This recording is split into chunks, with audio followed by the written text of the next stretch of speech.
by Frank Coor. He did it again. The one guy you're not going to challenge is the guy who's got the most assists in the last 5 years in all of baseball, and that's Jeff Francoeur. Deep to left field. And it's a long two-run home run for Francoeur. Who's going to challenge Francoeur, who comes up firing and right on the money. Man, what a throw. Hudson's going to be waved home. He's going to test Francoeur. Got him at the plate. Belted to left field, and just like that, Francoeur ties the game.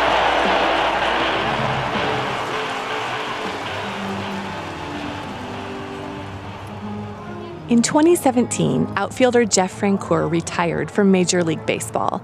A few months later, he was back on the ball field watching his 4-year-old daughter play t-ball.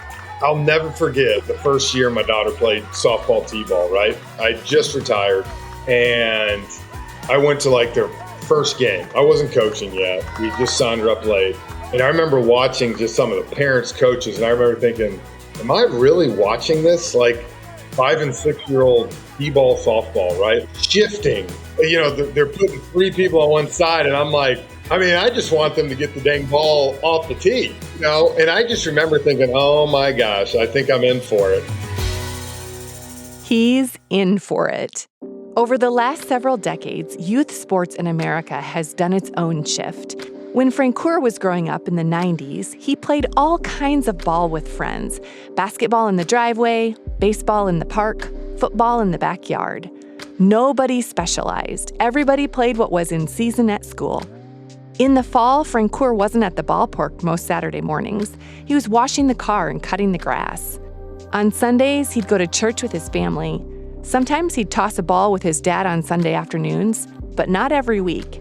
That's not the sports world his children are stepping into. His 10-year-old daughter's travel softball team played more than 40 games this spring. Parents wrote checks for fees and uniforms, booked overnight stays for weekend tournaments, and worried that they weren't doing enough. When the season ended in May, some of the parents asked if it could be extended into June. Now, Francoeur didn't accidentally move into a neighborhood of overachievers. That same shift has been happening all over the country. Over the last 2 or 3 decades, youth sports has been professionalized, which means parents are paying money to coaches and organizations to do the things they used to do themselves or have the kids do. Things like playing catch, setting up games, and supervising disputes. Over time, that grew to include things like scheduling tournaments, renting facilities, and offering specialized camps or one-on-one coaching.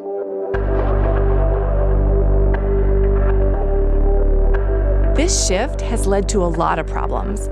At the Gospel Coalition, we realized parents and pastors were worrying about it when we posted athletic director Ross Dauma's article called "Why We Pulled Our Kids from Club Sports" in the beginning of 2024. So many people read it that it has remained our most read article of the entire year. The closer we looked, the more we saw the problems, but also the opportunities for faithful Christian parents. My name is Sarah Zylstra, and you're listening to Recorded.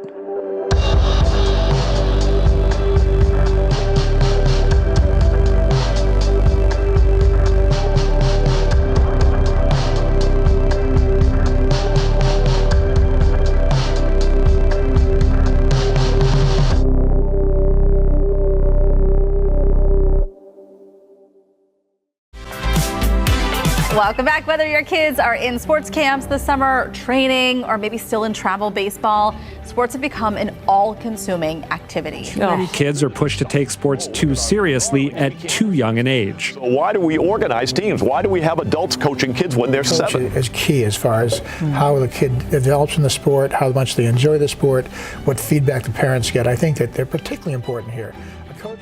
When we were young parents in our 30s, we wanted to get our children involved in daily activities and sports activities. And in doing so, we really looked for opportunities for them to play a myriad of sports. That's Ross Dauma. And one reason he was interested in sports for his kids is that he was an athlete himself. He played basketball at Northwestern College in Iowa, where he made so many three-pointers and assists that he's still on their list of all-time record holders. By the time his oldest son was in 3rd grade, Ross was an assistant principal and men's basketball coach at Chicago Christian High School. Not knowing really well the landscape, we just started to plug them into a number of different activities and learned that most of the time these activities spilled into Saturday and Sunday.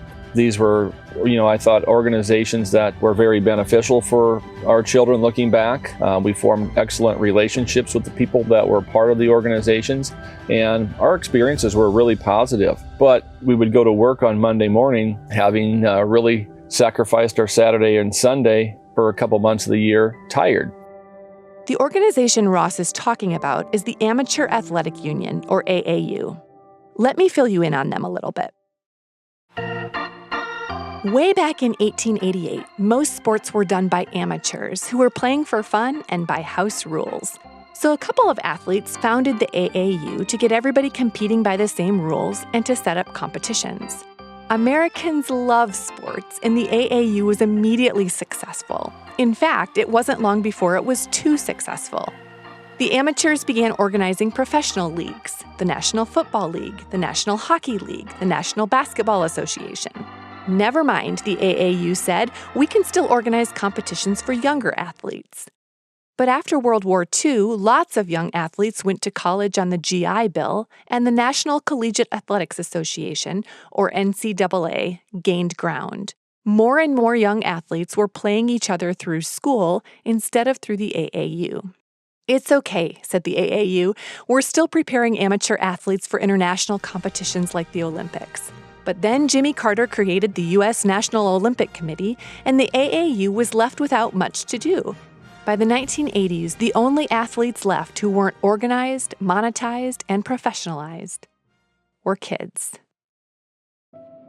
And I started teaching and coaching in the fall of 1995 until the time I moved out of athletics in December of 2023. There were significant changes. I would say first and foremost that the club scene, the AAU circuit, became much more organized. They became very succinct and comprehensive in terms of their programming. It became a significant business. If the AAU wanted to survive, there was really only one market left. But it was a big one. In 1990, there were more than 50 million American children between the ages of 6 and 17. So we moved really from very few AAU teams that were very select in nature, that were very competent and high achieving, to providing AAU teams and club teams for students of all ability levels. This makes perfect sense and actually sounds really good. The organization that previously only catered to top-tier athletes was now opening its services to all kids. By 2004, the AAU had 500,000 memberships. Today, it's nearly 1 million. I think this is important to note. There are a number of AAU and club teams who really want to step into that gap and really want to provide a wholesome experience for children, and who do it in a very God-honoring way. They do wonderful things. Those organizations do exist as well, but more organizations exist from the standpoint of trying to make money, and that's just the honest truth. Let's be clear.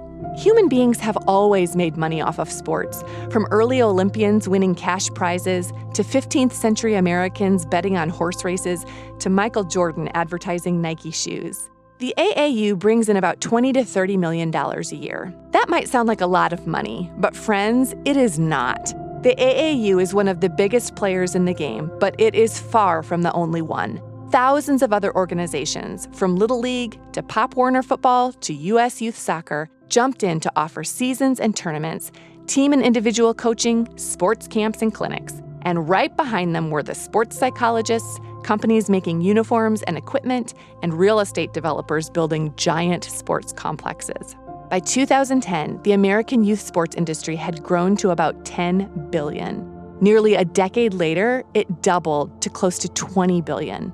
4 years later, in 2023, it had doubled again to almost $40 billion. By 2029, it's predicted to reach $72 billion. In comparison, the amount of money the NCAA awards in college athletic scholarships each year is $3.5 billion. Let's talk about money. As a Christian, I believe God has given me both the gift of work and the gift of a salary. The Bible tells me that He means for me to give generously and to care for my family. That doesn't mean I can't sign my kid up for a soccer camp. It just means I need to be thoughtful about what I spend and about what I think I'm buying. In the fall of 2022, parents spent, on average, $168 to register their child for a team in their primary sport. They spent another $150 on equipment, $260 on travel, and $300 on lessons or camps. All told, parents on average spent about $885 per kid, per sport, per season. Depending on your paycheck, that's a lot to spend for kids to have fun playing ball with their dads. But that's not all parents are buying, Brad Williams told me. He was the athletic director of a Christian school near Atlanta, Georgia, for 7 years before becoming their associate head of school. He's also the co-founder of Pure Athlete, an organization that helps parents think wisely about youth sports. Now it seems to be it's a means to an end. The parents seem to, I think, a lot of times have an end goal for their kid. And that end goal could be them making their high school team. That end goal could be, I want them to go get a college scholarship, which is a very, big deal. In a 2021 survey of parents of 8 to 18-year-old basketball players, 90% thought it was possible their child could receive a college scholarship to play basketball. 50% said it was somewhat or very likely. Now, I completely understand the appeal. Since the NCAA started offering athletic scholarships in 1956, the cost of college has skyrocketed. In 2023, the average price of attending a public, in-state university was more than $27,000 a year. Since that price rises faster than inflation, the younger your child is, the more of your income their college tuition is going to eat up. If only that child could get a full-ride scholarship, wouldn't it save hundreds of thousands of dollars in the future? Ross spent 9 years as the head basketball coach at Dordt University and then another 6 years as their athletic director. He has looked at hundreds of scholarship applications. It's important to be realistic about one's chances of playing in college. And I think where I become frustrated is that clubs and AAU programs, they really sell parents on the notion of a college scholarship, when in fact I think they know that many will not be able to do it. Or if they do play, they're going to get a very nominal scholarship. So I know it seems like colleges have gazillions of dollars to spend on athletics. If you walk into their facilities, it certainly looks like they do. And it is true that media rights, donations, and ticket sales do pull in billions of dollars for Division I schools. But listen to this. Those same schools are also spending billions on coaches, administration, and facilities. In fact, of the 130 Division I athletic programs, only 25 turned a profit on athletics in 2019. The median program lost nearly $19 million. That is why only 2% of high school athletes will get a college scholarship. The average payout for a Division I male athlete in 2019 was about $18,000 a year. In Division II, the average annual scholarship was around $6,500. In the NAIA, it was around $8,000. And there are no sports scholarships in Division III schools or in the Ivies.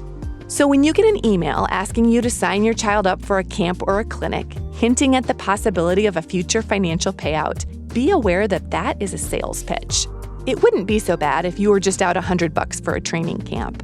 But there's something even more insidious at work here. Here's David Prince, an assistant professor at the Southern Baptist Theological Seminary, the pastor of Ashland Avenue Baptist Church in Lexington, Kentucky, and the author of the book, In the Arena, The Promise of Sports for Christian Discipleship.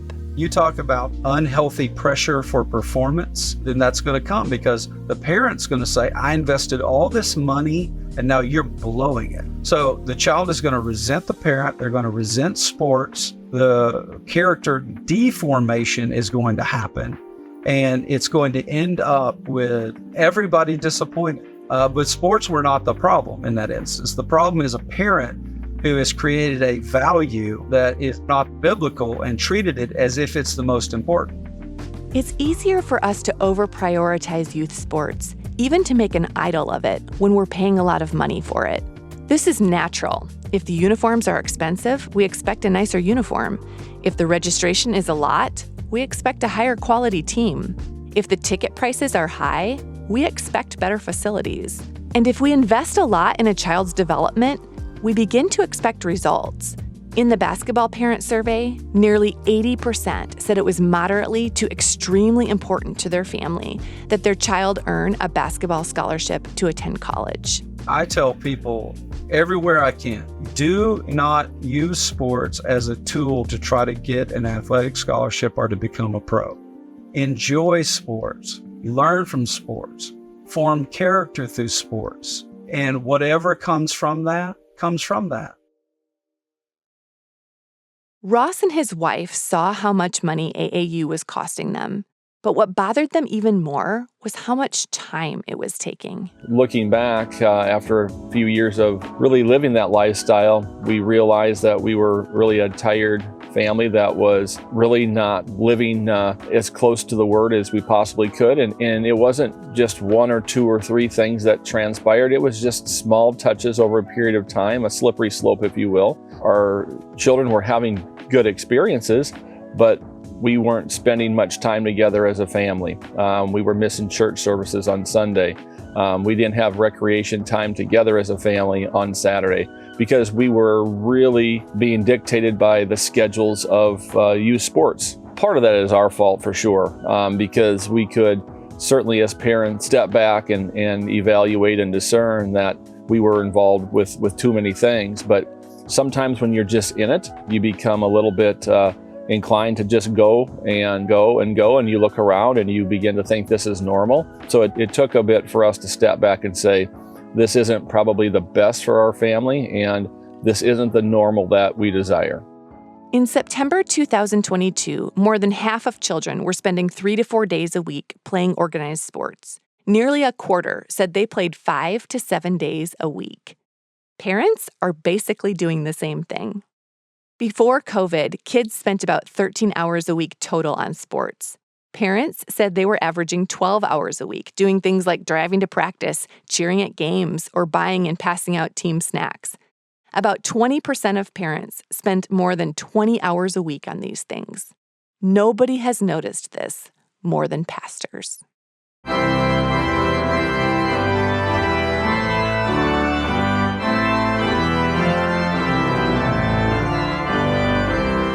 There aren't surveys on how often families skip church for sports, but at the Gospel Coalition, it is one of the top complaints we hear from pastors and youth leaders.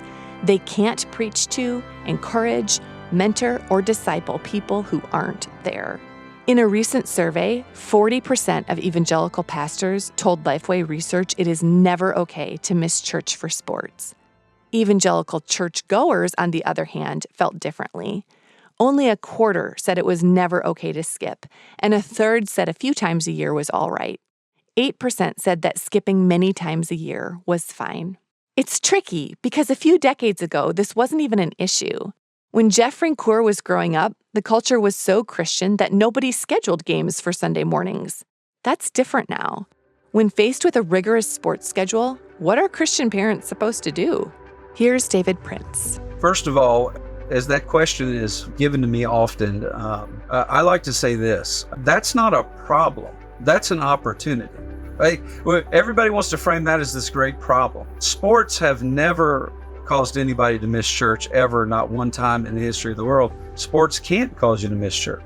You choose to skip church. You're not a victim to the sports team's schedule any more than you're a victim to anyone else's schedule. You decide what you do and what you don't do. I always say I grew up in an area that had a lot of really nice lakes, and the lake never ever caused anybody to miss church, even though a lot of people skip church to go to the lake. So this is not a problem, it's a parenting opportunity. The rest of your life, your children are going to have to navigate choices about what they do in this world versus their commitment to things that they say matter ultimately. So certainly you're not using sports to disciple your kids if you never hardly go to church, or if during the season you just skip church all the time. You're teaching them that there's something more important than church. Okay, I can see his point. It is logical that kids who grow up skipping church for games might later skip church for birthday parties or for brunch with friends. That's not great. But what about being faithful to your commitment to your team? Honoring the coach? Not letting down your teammates? I asked David, who not only played college baseball, but has 8 kids working their way through youth sports. We tell the coaches up front, we don't skip church to play athletics. I've never had somebody be negative about that. My kids would make the all-star team in baseball. And so I'd say, hey, listen, those are weekends. We'll be there Saturday. Most of the championship games are saying we won't be there. If you do not want them on the team because they're going to have to miss some time, I completely understand that. We won't feel persecuted. That's a completely valid thing for you as a coach to make a decision on behalf of that team. And so we won't have any problem with you not wanting them on the team because we're going to have to miss some time. We're perfectly content to have consequences for our values and decisions. And uniformly, they're all said, no, we want them on the team. If you're upfront with people and honest, and you tell them about your convictions, and you are supportive and there when you can be, generally, it's not a problem. What they don't want is you to be on the team and now spring it on the backside. Oh, coach, we're not going to be here. That makes sense to me, especially when they're younger. But what about older kids? Their games are more competitive, and weekend tournaments can be important. David knows this. His daughters played competitive tennis. Tennis is tough because the tournaments are all on weekends. Championships are always on Sunday almost. So you got to travel to play the big tournaments to get your ranking up high. And so we just didn't do that. We played only local tournaments close by. We didn't skip church to play, all those kinds of things. Those are just choices we made. We have 2 daughters who their ranking was never as high as it could have been because they didn't play all the tournaments, but they're both playing in college. They wanted to play in college, and they're playing in college on an athletic scholarship and living out their dream. And so if the kid has the right work ethic and they're good enough, they'll have the opportunities. And if they don't, okay, no big deal.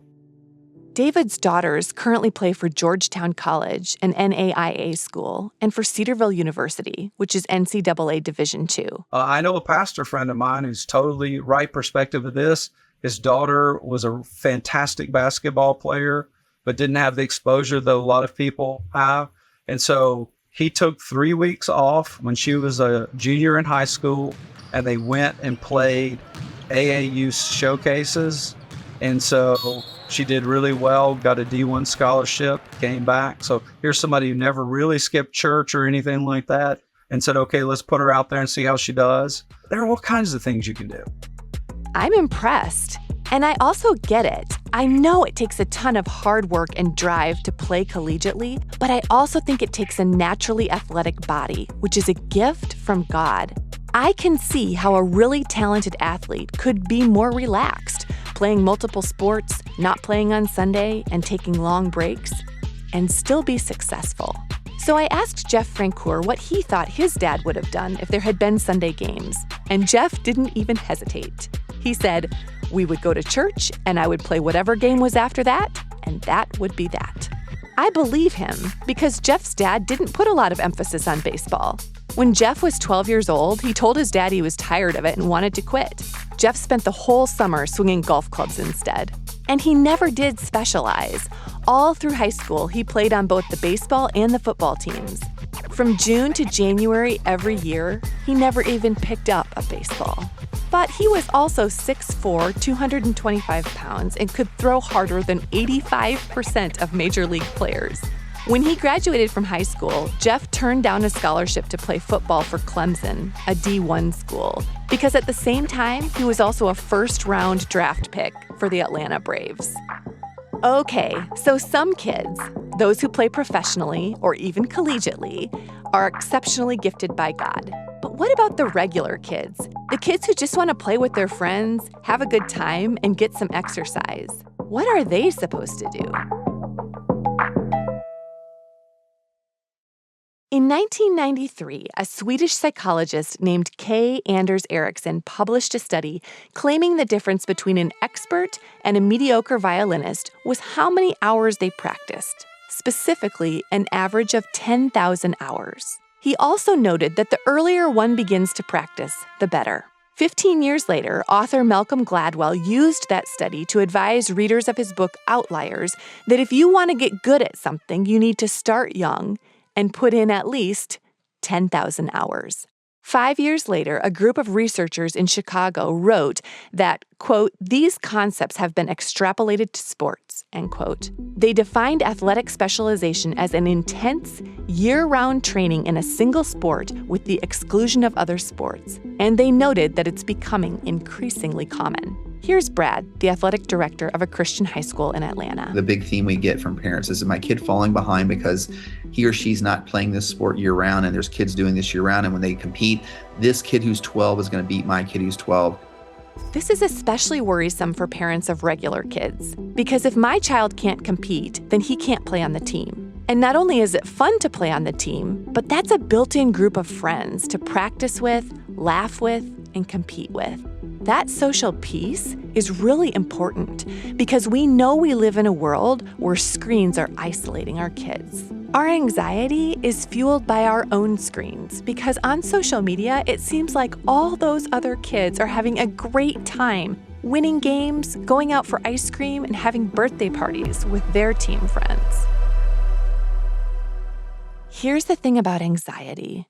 It is so often a sign of idolatry. If we are depending on a sports team for identity or belonging or hope for the future for our children, it cannot hold the weight. In fact, it's already buckling. The Chicago researchers found that early specialization in sports does not work the same way it does in music. Actually, it's the opposite. They found that intense early training is more likely to lead to injury, psychological stress, and burnout. Ironically, it doesn't even lead to particularly good friendships. Here's Ross. Our children were 10, 11, 12, 13, and there was really no reason for them to be as busy as what they were. It was something, again, that they formed good friendships with, but they could have formed friendships at a much lesser intensive level, playing baseball and soccer and basketball. Brad did that back when he was playing in the 70s and the 80s. What was so much fun was I played in organized leagues. There wasn't travel teams. There was like all-star teams. But the cool thing was back in the small town is that a lot of the teams I played on were with my friends from school or from my neighborhood. That was what made it so much fun, is that not only were we playing like in our backyards, but we were on the same football team or the same basketball team. And so it was a social thing, not just a sports thing. And it felt, I guess, back then it felt serious, but not nearly as serious as it feels nowadays. I heard the same thing from Britt Lee, who works with Brad in Atlanta. Intramurals today is really a picture of what sports used to be when kids were younger. And you just play intramurals for fun. And you play everything. It doesn't matter how good you are at one of them. You're playing with your friends, your buddies. This season it's softball, and then it's basketball, and it's flag football, and then it's might be tennis. And so, intramurals was like my favorite part of college. Here's what I'm noticing. These guys aren't talking about making friends on the team. They're talking about making a team out of their friends. And here's what else I'm noticing. For the first time, we're talking about having fun. Listen to how Jeff, who played Major League Baseball for 12 seasons, grew up. And I think back to when we were young, right? Like, you would get home from school, me and 8 buddies would get together, we'd get a football, and we'd go roughhouse for an hour. But then when we were tired, we'd stop. And I've always said I think that's the injuries in sports too, because kids are doing it so much where like maybe they get tired, but the coach is, hey, you got to keep going. You got to keep going. Whereas, like I said, back when we were there, you play pre-plan. It's like you play, when you're tired, we're done. Let's go do something else. But now we have these 2-hour practices, 2.5-hour regimented, and these kids just can't handle it. Heck, I can barely handle it when I played in the big leagues. How are these kids going to handle it at 10 years old? When 12-year-old Jeff quit baseball, it wasn't regimented practices or even his coach who lured him back. It was the love of the game. And it was his friends. When I was 13, 14, 15, I went back and played, baseball and all that. But I also played on a travel team that was close to my house. And it was with my buddies that I was going to play high school with. I'm not saying your child can't make friends, good friends, on a travel team. Of course they can.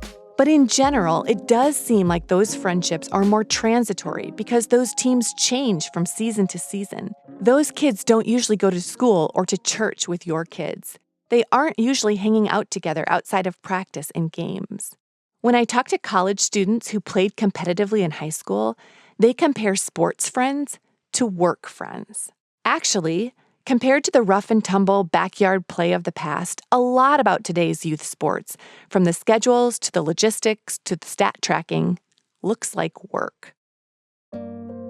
Jack Lee worked hard during high school to play tennis at a D1 college. He left school at noon each day to practice. He played dozens of tournaments. When he suffered overuse injuries, he patiently waited to heal and then headed back to the court. And he made it. Freshman year, he played tennis for Kennesaw State, a D1 school. Yeah, when they say that college sports is a job, they are not lying. So basically my day would be, I'd get up, go to class, after class, head to lunch, and after lunch, would head to practice. So basically practice was about 2 hours every day, finish practice, and then immediately either go to weights or conditioning. It basically would switch off on the specific day. But after weight, might grab one more bite to eat and then head to study hall. For me being a freshman, I remember study hall was the most hours you could have. So try to get a certain number of hours a day. And then after study hall it'd probably be late evening, head back to the dorm. Remember just being worn out after study hall, not really wanting to do anything else. So it was crazy like that every day. So it was tough. And that was in the off season. In the spring, he'd add 6 a.m. pre-class weightlifting and weekend tournaments. Yeah, so I remember it was definitely fun to be a part of. I think for me, though, I didn't really get to play a whole lot my freshman year. And for most freshmen, unless you're a really high recruit or just really good coming in your first year, I don't think most of us got to play. So I think for me, though, it was kind of hard to just be really working my tail off in practice and then not really get to translate that into matches in games. So, and I'm sure for a lot of other freshmen, it's the same way. Just really, you're working so hard and you're not really getting to translate that on the court. So I think for me and a lot of other people, again, it just feels like a job. Here's what Jack was thinking. He didn't have a big sports scholarship. He'd chosen Kennesaw State so he could play tennis, but it wasn't where his twin brother was. He was having fun with his teammates, but he didn't have time to make other friends. He tried to get involved in young life, but he was so tired at night, it was hard to make it to the meetings. So at the end of freshman year, he quit. This was a big deal. Jack had been playing tennis since he was around 10 years old, so basically half his life, and he'd been playing competitively since 7th grade. I asked him what sophomore year was like. Yeah, so I actually transferred to the University of Georgia. So my twin brother was there. I had a lot of buddies who were there. My older sister went there. So just was very familiar and had a lot of people that I knew up there, which made the decision to where to transfer easy. So transferred over there, and from the start, I mean, it was nice not having to wake up at 6 a.m. for weights or anything sports related. So I can't say that. I can say I haven't really played a lot of tennis since being here at UGA, which has been really nice. Actually, I've gotten to get involved in a lot of intramural sports like basketball, flag football, softball, which has been really, really fun because obviously throughout late middle school and high school, didn't get to be involved in a lot of those sports. So it's been great playing with buddies. And also I've really picked up pickleball too, which has really been super fun and kind of has filled that tennis urge that I might have without actually playing tennis. So pickleball that's been great. I do Young Life here at UGA, which has been amazing. Made a lot of great relationships with other college kids. Made a lot of buddies through that. I'm actually a leader here at a middle school, private middle school, which has been just so amazing and so rewarding. Just getting to kind of pour back into middle school kids and get to share the gospel with them and kind of help plant a seed, hopefully for them, which has again been so rewarding and awesome. But yeah, again, just not really worried about tennis at all anymore, which has been really nice. nice than just being a college kid, which has, again, been just really refreshing and been awesome. So, yeah, I think I made the right decision.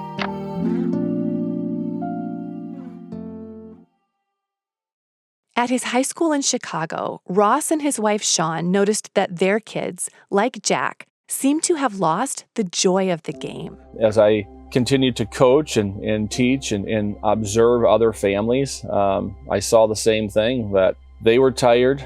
Their kids were experiencing burnout. As I continued in the coaching profession, I saw more burnout with 15, 16, 17-year-olds at the high school level. And there was usually a common denominator, and it's that they played a lot of youth sports at an early age and were very busy on the weekends. And Shawn and I looked at each other and said, hey, that's us. That's what we're doing right now. That's what we're doing right now. This might be the most important sentence in this podcast, because while his kids wanted to play, it was Ross and his wife who were signing them up for travel teams, squeezing in practices after school, and driving to tournaments on the weekends. I've read a lot about this topic, and most of the advice seems to boil down to asking your kids what they want to do. I am all for having these conversations, but I also wonder if we might be unfairly shifting some of the responsibility and hard decisions of parenting onto our kids.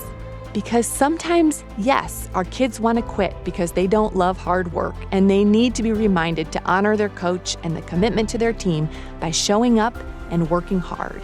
Other times, they might want to keep going, but we can see they're tired and need a break, and it's on us to make sure they get one, just like we did when they were overtired toddlers. And just like when they were little, we might have to watch for nonverbal cues, because even though they're older, it's not always easy for our kids to communicate with us. Parents are very well-meaning, and I think they just simply want to give their children an advantage, and they want to help them be successful, and they want to see that through. And in doing so, many times they simply are involved in too many different activities. And the child in the adolescent years, early teenage years, don't want to push back on mom and dad because they see that they are too sacrificing time and money. And to tell them that this isn't fun anymore, that's a lot to ask of a youngster. Parents really need to be able to ask that of the young person, their child, and saying, is this still what you want to do? And really have that earnest discussion, because most of the time they're going to tell mom and dad what they think they want to hear with regards to that answer. And so it just becomes really difficult. And I think that's a lot of times where you see burnout, where you go 2 or 3 years of really living that hectic lifestyle, and the absence of joy continues to disappear, and the child just doesn't have the gumption to tell mom and dad that this isn't fun anymore. And so the cycle just continues to perpetuate itself. If you're a sports parent, it's possible you've already noticed some challenges with the system. Down in Atlanta, Britt and Brad noticed so many with their own kids that they began having regular lunches to talk about what to do about tired kids, demanding sports schedules, and overuse injuries. It's super valuable to have somebody that you trust and that has some wisdom, and that is not, it's funny now because I'm done with my story, and Brad's son Brady is still in playing high school ball. So they're experiencing things that I experienced and that were gut-wrenching for me at the time. And I would talk to Brad about them. Now he's talking to me about them, and they're not gut-wrenching to me at all because it's not my son. So I can see things in a different light.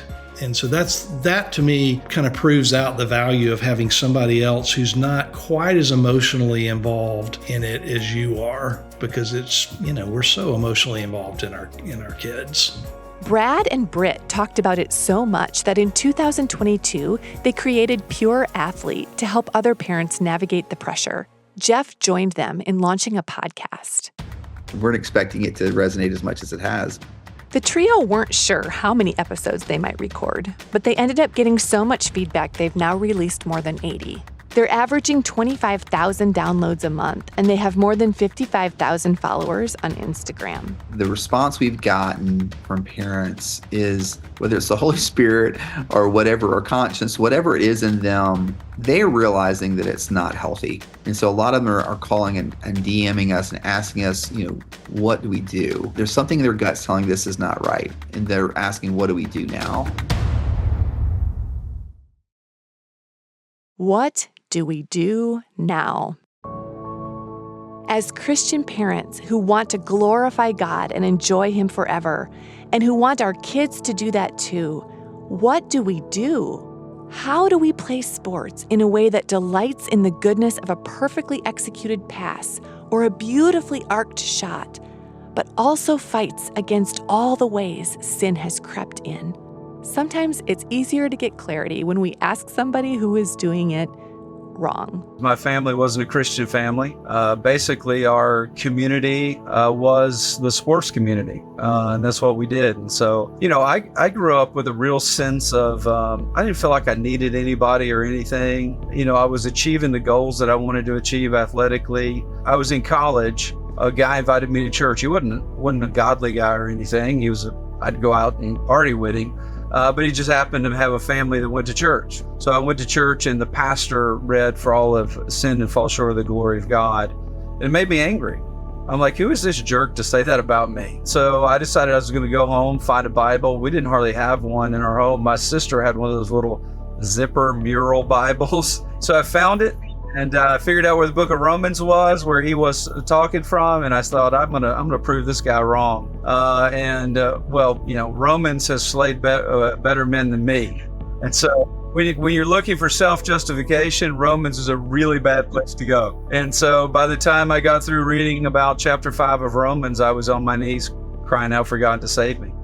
The first question that David the Christian asked himself was, should I keep playing sports? Not because he thought God didn't like running and throwing, but because he thought becoming a Christian should change the way he lived. I decided I'd always done this. So I was going to keep playing. I was going to play as long as I could. But it never really left me as a Christian that I ought to be at least asking the question, should I be doing this? And so now, as a dad of 8 children, I've still been dealing with that question.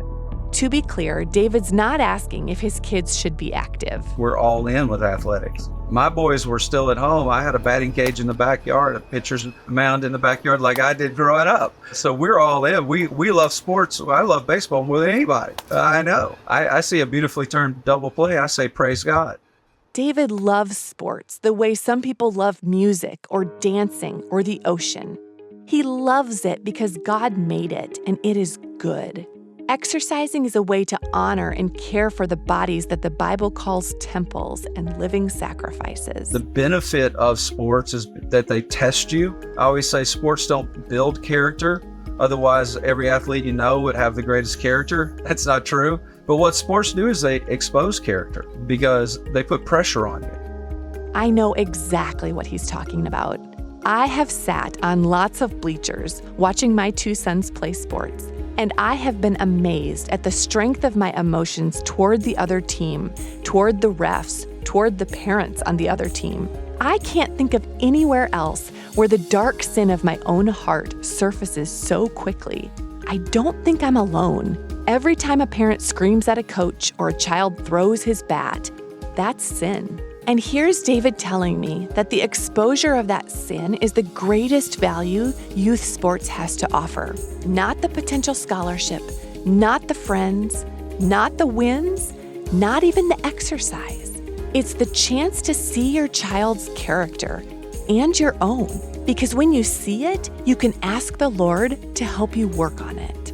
For example, a child who hustled, encouraged his teammates, and was always ready when the coach needed him can be praised and encouraged on the way home. And a child who lost his temper, sulked, or quit trying can be guided toward repentance and restoration. Both of those are heart issues, not performance issues. And whether your child is in T-ball or March Madness, heart issues matter. Addressing them with truth and love will produce fruit that will last far longer than a sports season. The things that parents ought to be worried about is attitude, effort, energy, respect for coaches and those officiating the game, and enjoyment of the game. Everybody can control those. One of my sons wanted to try out for the basketball team at the school he was going to. I said, well, you can do that under certain conditions. You're not in great shape right now, and so you've got to get up before school every morning and do 2 miles on the treadmill for a month, and then I'll let you try out for the basketball team. So he did it, right? He showed commitment on the front end. The team, he was pumped, he was excited, he was thrilled. He gets out there, and first game he doesn't play, second game he doesn't play, third game he doesn't play. All of a sudden, he's not as excited. His shoulders are slumped. And so we're driving home in the car one day. I said, man, you were so all into this basketball team. And I've noticed your attitude has really changed. What happened? And he looked at me like, he said, I'm not playing. And so I said, you know why you're not playing? He said, why? I said, you're not very good, right? On this team, you barely made the team. That's perfectly fine. You can work to get better. You should want to play. But even if you don't play, you should do everything you can to make this team better because you're on it. So this doesn't revolve around you. You're at an age now where this is not, you play just because you're on the team. You earn playing time, and you can try to earn playing time in practice. You should. Go after those guys as hard as you can. Make your teammates better. And so we came up with this how to bench warm to the glory of God list.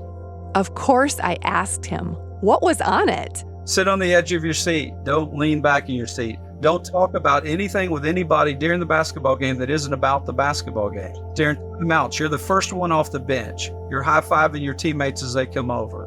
You're listening to everything the coach says. You're listening in the huddles like you're in the game. Your energy that you're showing on the bench is like you're in the game, not like you're totally disconnected. You want to win as bad as the guys that are playing on the floor because that's your team. In practice, you can out-hustle everybody out there. That has nothing to do with ability. And you might get some playing time, but whether you do or not, you can glorify God and you can make this team better. And so we completely reversed his attitude that season. He had the time of his life on that team. All we had to do was take away this expectation or this entitlement attitude he has. Anything where entitlement creeps in, joy and enjoyment goes away. I love this story because it's an example of how to love your neighbor, in this case, your teammates and your coach. And then David tells me trying hard is also a way to love the other team. Competition's a gift. You should play as hard as you can to defeat your opponent, not only for your sake, but for your opponent's sake. This is how iron sharpens iron that we become better. They need you to do your best so they can figure out who they are. You know, I always use the example of Andy Roddick, who was an American tennis player, but he just happened to be really good at the time that Roger Federer was the best tennis player in the world. And so he always lost finals to Federer over and over and over and over again. And so somebody asked him, do you wish that you hadn't played in the era of Federer? Because you would have had a ton of Grand Slam championships.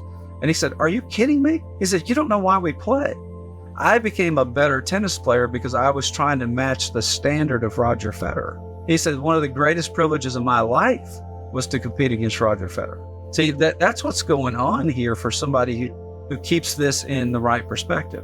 This is about, as someone who's created in the image of God, how can I use these gifts that God's given me and hone them in a way to find out how I can do this with excellence and learn about myself and serve God better because of it. But you only learn about that through going through it.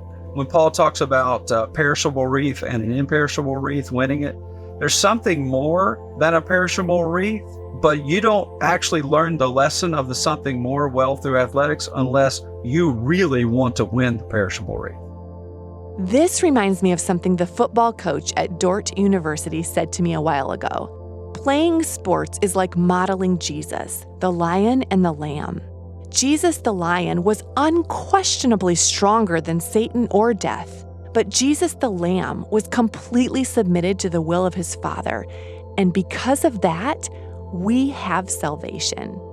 When our kids play sports, they roar with all of their strength and speed and athleticism at the competition. But then, in the space of a whistle, they set it down completely, submitting without complaint or question to the ref, the clock, the scoreboard. We don't think our kids are weak for obeying a ref or stopping at the end of the half. We know those limits are good and right.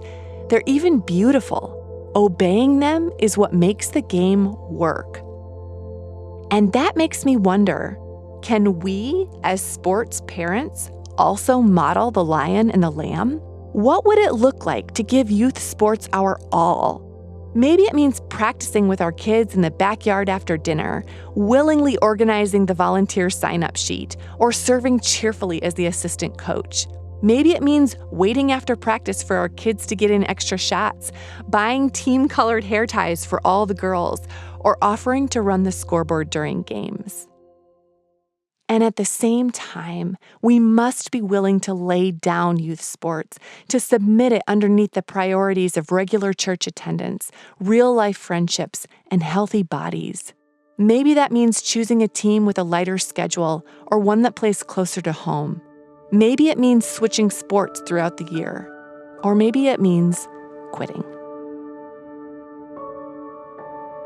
We had been observing families and children and students that were becoming burned out. And I think we began to see that a little bit in our own kids as well, that they were not loving the sport with the same passion and the same intensity that they had. It was more laborious for them to play 2 or 3 games a day on a particular weekend day. And it was just becoming more revealing to us that they were doing it because they were signed up for it and it was on the schedule versus having a great deal of excitement of wanting to play. Ross and Sean thought about it, and then they quit club sports. I asked if it was hard on their kids. They really did not put up too much resistance. I think it was almost a relief for them. And again, those are our experiences, and other families may find something different, and other students and children may find something different where they have such an appetite for more and more and more play and competition. But I think most folks, most children, there is a tipping point. And I felt that because of the schedule that we were adhering to, that we were pushing them beyond what was enjoyable for them. Ross and Sean's kids didn't stop being athletes. They still played ball at school. They even did some AAU sports, just at a much less intense level. Our rhythms were just more healthy. We had more time together. But I think beyond the time together, what I saw was that there was a return to joy of our students, of our children in their play. It was less pressure. It was something they could do once again. It was more organic. Where we would just go and initiate playtime. And that was really good to see. Sports is a gift from God. Running the bases, kicking in a goal, or shooting a basket are ways we can delight in the way God made our bodies and our kids' bodies to move. Because our God is generous, sports is also a way we can connect with and enjoy our relationships with other people. Sports make a terrible idol for us and our kids. Let's guard against that, taking care with our checkbooks and our calendars. Let's pursue teams for our kids that are built from real friendships, model right attitudes, and encourage virtue. And as we do, let's give praise to God. What a gift He has given us, just like music or dancing or the ocean, to help us know and enjoy Him better. And what an opportunity He has given us to see and disciple our kids' hearts and our own. Just make sure you bat straight. Pay attention to pitcher.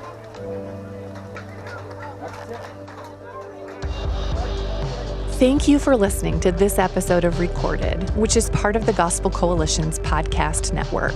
This podcast was written by me, Sarah Zylstra, and edited by Colin Hansen. Our audio editor was Scott Caro. This episode was produced by Terra Firma Productions. If you liked this podcast, please share it with your friends and leave a rating and comment on your favorite platform.